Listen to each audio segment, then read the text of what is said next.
All right, guys, what you can do on this next part, this next video, is just take down everything that I have on here with 1, 2, 3, and 4, with operations, with rational expressions. So just pause the video and just write it down right now. All right, hopefully you guys did that. You paused it and you took everything down. We're basically going to use these four as kind of a template for how to work with fractions when we add, subtract, multiply, or divide. But what we're going to do is come up with numbers. When we put numbers in the fractions rather than deal with letters and other types of variables, it's much easier to remember how to do it when we do have variables. First one's real basic. This is basically, and you could replace this with adding or subtracting for 1 and 2. When you add or subtract fractions and you have the same denominator, in this case it's v, you keep the same denominator. So a good example would be is if you had 1/4 plus 2/4. Well, since you have that same denominator, keep the denominator 4, just add the top and you get 3. If I move to number 2, I'm adding or subtracting, but now if you look, now I have a different denominator. This is the more difficult part. This is where you need to find the least common denominator. I'm going to give an example first. Okay, let's say you had 1/2 plus 1/3. If you look, the 2 and the 3, you basically want to take the least common multiple of 2 and 3.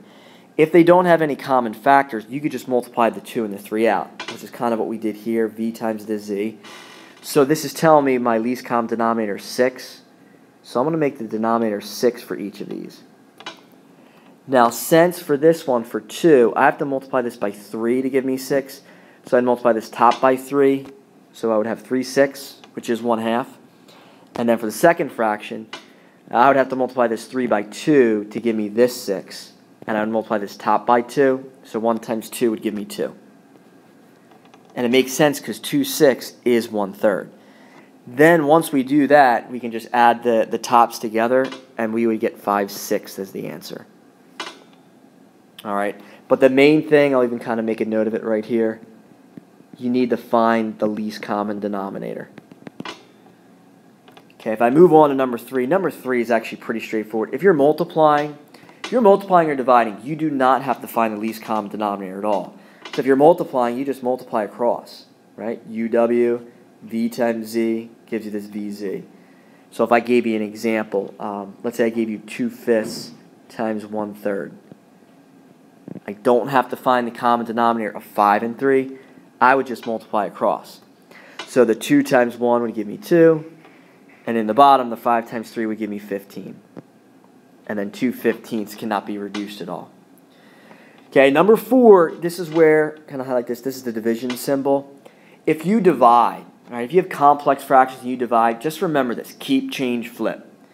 So keep means I want to keep this u over v the same, right? I kept this the same. Change means I change division to multiplication.